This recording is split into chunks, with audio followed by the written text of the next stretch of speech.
What's good, everyone? It's the one and only NY Phenom. If you guys enjoy NFL, NBA content, want to see some more gaming content soon, give this video a like. And if you're new, go and subscribe to the channel while you're at it. Now, let's get into this video. Listen, the Patriots are still the best team in the NFL, man.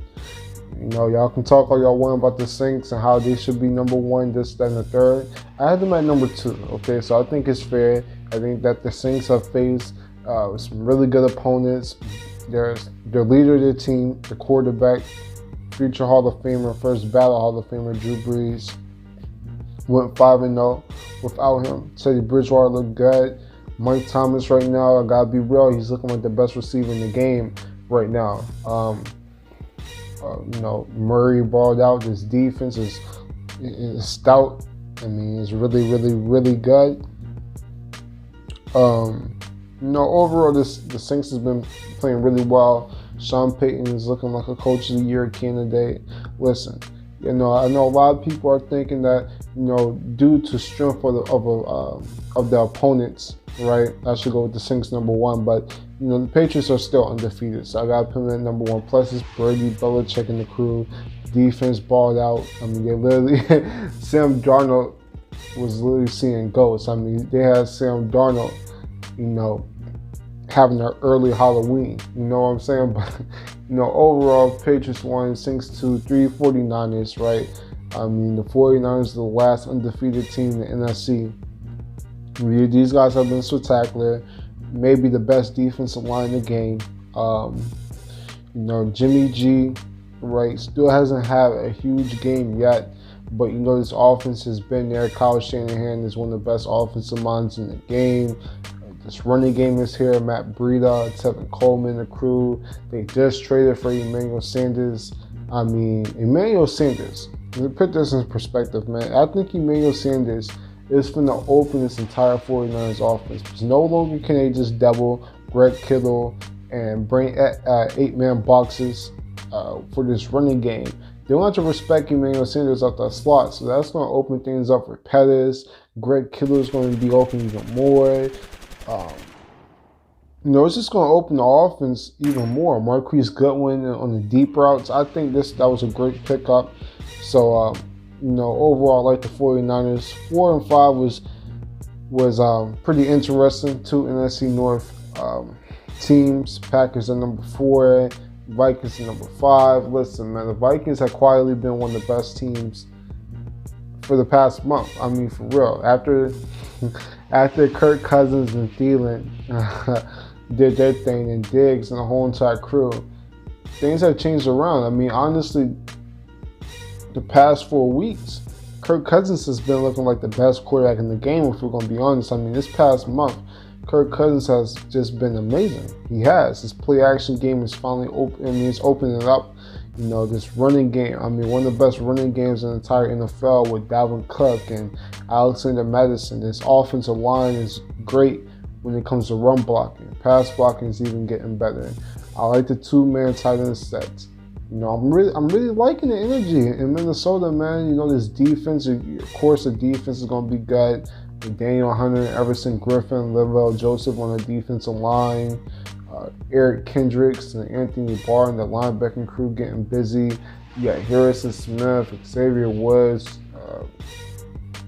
Trey Waynes and the crew. I mean, this entire defense, this team overall, Mike Zimmer is a defensive genius. I mean, listen, this team is for real. It seems for real. Now, my thing is, can Kirk Cousins keep this going? Can keep it going? Can Kirk Cousins win a big-time game? Can he win a game that's 20 or 24 with 1 minute left and they need to score? Okay, I just need to see that out of Kirk Cousins, and you know, the limit could be Super Bowl, man. For real. Packers at number 4. I mean, Aaron Rodgers had his best game of the season. Now, to be real, was against the Raiders defense, but that is the same Raiders team that was 3-2. I mean, listen. Aaron Rodgers and the Packers are starting to they're finally starting to hit that groove, man. They really are. You know, listen, Aaron Rodgers, he's looking good. I mean, it looks like he's starting to click on this offense. It feels like Matt LaFleur and Aaron Rodgers are starting to get on that same page. This running game is also elite with the duo running backs they use, Aaron Jones, Jamal Williams. And you got to think about it, man. They doing all of this. They put up all those points. Aaron Rodgers in the offense put up all those points. And they did it without Devontae Adams, the best receiver on their team, one of the top receivers in the NFL. And things are starting to get in the groove. You got Jimmy Graham out there catching passes. I mean, Kumarov, Lazard. I mean, who are these people playing receiver for him? Allison, the crew, and they still finding ways to get things done. So my thing is though with the Packers is I really wish this. If the Packers could have found a way how to get Emmanuel Sanders, so you can have a slot receiver like Sanders in there, with Devontae Adams when he comes back, would have made this team easily one of the favorites to come out the NFC. I mean, for real, that give Aaron Rodgers a slot receiver. We've seen what he does with slot receivers. Do you guys remember Randall Cobb? You remember the success he used to have with Randall Cobb? Emmanuel Sanders could bring that and much more. And Devontae Adams, like I said, is a stud, right? This offense started picking up, and not to mention his defense. I mean, the pass rush, when it comes to the Smith brothers, I mean, Preston Smith is a monster. Zadarius Smith is a monster. Those two, they're two really good elite rushers, man, off the edge. So you got that. You got Kenny Clark up the middle, Ward, Dean Laurie, Rashawn Gary, and the crew. Jor Alexander is looking like one of the best young corners in the game. You got Adrian Amos, who's been a stout safety since he's been in the NFL. Darnold Savage looked good. I believe he's fully healthy now. I believe so. Could be. You got Blake Martinez and the crew playing linebacker. So the Packers are looking good, man. They really are. So they set that fifth spot. 6 and 7 was interesting, man. I went with the Ravens at 6. Listen, I was thinking about putting the Colts there. Both the Ravens and Colts had two great wins. 2 really good wins. So let's be real. They had 2 really good wins. But I think the Ravens win was a little bit more impressive just because they went into Seattle. The Colts, they won, but it was a home game. Now, don't get me wrong, it was a great win. That's why they're sitting in the top. They're sitting in the top 10. Nearly made my top 5, beating Houston, Deshaun Watson. But yeah, I think the Ravens win was just a little bit more impressive because you go into Seattle and beat Wilson and Pete Carroll, and we know Wilson and Pete Carroll never ever lose in Seattle. So I mean, overall, I gotta go with the Ravens. Lamar Jackson is like amazing on third down just because of his legs. I mean, for real. Defense, you bring in somebody like Marcus Peters, Jimmy Smith is starting to get healthy. I mean, I feel down. It can go either way, but I don't feel that it's a stretch to say the Ravens are 6, especially after that big win that they had. Colts number 7, great win, of course. Like I said, Jacoby Brissett is looking like a star. I mean, for real, we gotta show Frank Reich some love. I mean, for real. I mean, when you lose the face of the team, the face of the franchise, and Andrew Luck, a week before the season, and you had to replace him, and it's like you guys look fine. They look good without him, and not that many teams could do that. You remember in 2011 when Peyton Manning got injured, the Colts were an abomination, for real. So turning things around, best offensive line in the game. When it comes to the Colts, I mean, Quentin Nelson, Smith, and those guys. I mean, the tackle, right? Castrasso, however you try to pronounce this game. These guys are studs. Defense is balling out. I believe Malik Hooker should be back soon. So, I mean, overall, I'm liking what I'm seeing. Frank Reich should be in the Coach of the Year discussion. Marlon Mack is running the ball really well. T.Y. Hilton, Eric Ebron's out here catching one-hand passes like his name is Odell Beckham or something. So the Colts are looking good. Seahawks are at number 8. I know they lost one game, and they fall out my top 5, but my thing is, they face the Ravens, okay? They didn't lose to no bums. They didn't lose to the the Cardinals looking good. I almost disrespected Kyler Murray and the crew. I can't do that. You know what I'm saying? It's not like they lost to Miami, okay? They didn't lose to Miami. They didn't lose to the Cincinnati Bengals.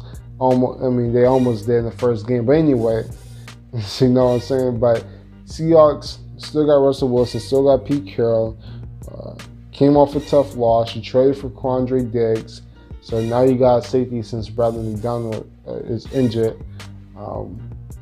My thing is, Seattle, we need one more wide receiver, I believe. I'm not trying to shit on DK Metcalf. DK Metcalf's looked good, right? Tyler Lockett has been looking really, really, really good. But Tyler Lockett is primarily a slot receiver. We need one more consistent receiver out there on the outside because, DK Metcalf, he's a rookie, man. He is. And we saw that he made a few rookie mistakes last week. So we need one more receiver. AJ Green, right? Can we go after him? Can we please make a move for him? Or better yet, Antonio Brown. Okay, can we find a way how to get Antonio Brown back in the league? Like, for real. Seattle needs him, okay? Pete Carroll all summer has been trying to go after AB. AB is exactly what the Seahawks need, especially with Will Dissly injured, the starting tight end who was having a breakout season. They need another target, okay? So hopefully they can make a move or somewhat like that. But I'm not taking the Seahawks at the top 10. People are trying to tell me that I should take the Seahawks at the top 10 because they haven't faced anybody. The games have went back and forth. They could have lost to the Bengals. They could have lost to the Browns. They were one field goal from losing to the Rams. Listen, man, it's my list, first of all. And second, Russell Wilson has been playing way too good for me to take the Seahawks at the top 10. Point blank, period. Let's keep it pushing. 9 and 10, I got to go with Deshaun Watson, number 9. Josh Allen, the crew at number 10. Listen, Watson, he's Deshaun Watson, right? He's one of the best young quarterbacks in the game. So he's not falling out my top 10. I lost to the Colts. Yeah, it wasn't a good loss, but it was to a division team on the road. And the Colts, quite frankly, this year are just a good team. People got to get that in their head. Just because injury luck is not there doesn't mean the Colts aren't a good team. Man, I told you guys before the season that the Colts would be fine. I told you guys this team will still be competing for a playoff spot. And what they're doing right now, top of the AFC South. So, overall, the Texans didn't lose to a bad team or anything. It's been great for them to win this game, our last week's game against the Colts, but just didn't happen. But talent is still there. Watson, Hopkins, his offensive line is slowly improving. Now Tyus Howard, losing him hurts. So hopefully they don't degress again. He traded for Conley, cornerback who, didn't have the best stint in Oakland. So we'll see how that plays out in Houston. But they're at 9. 10, I went with the Bills, man. Listen, 10 was tough. I was thinking about the Panthers. Hell, I was thinking about putting the Rams back in there. But my thing is, the Bills are 5-1, man. Like, can we show them some respect? Like, for real. I had to put them on top 10. I can't put a 5-1 team out the top 10. You can talk about they're not the most talented team. Their quarterback is Josh Allen. They have no huge offensive weapons. You can say this, that, and the third, but what they're doing? They're winning games. Who was the Patriots' toughest opponent all season? The Buffalo Bills. So, overall, the Buffalo Bills has to be in the top 10. They're at number 10. And honestly, I think I could make a case for them to be even higher. But just off the strength of opponents and, overall skill set of the team, I'm just going to put them at 10. This defense is really good. Jerry Hughes and Lorenzo Alexander and the whole entire crew, Trey Whiten, and this whole entire defense is just really, really good, right? It just is. Okay, so overall, the Bills, they're going to be competing for a playoff spot this year. Where they get there or not, we'll see. There have been times in the past where the Buffalo Bills have started off really hot and things starting to tail off. But, overall, there's something that can get behind, man. The Bills, Josh Allen's looking a little bit better. He's improving. Now, he's not pulling a Mitch Trubisky. You know what I'm saying? Josh Allen's improving a little bit. A little bit of improvement is better than no development. Always remember that. But, overall, man, this is my top 10. I know there's some teams like the Panthers and the Rams who I was thinking about putting on here, but, it's tough to be on this list. It's a top 10 power rankings list for a reason, man. Cowboys, you had one win, okay?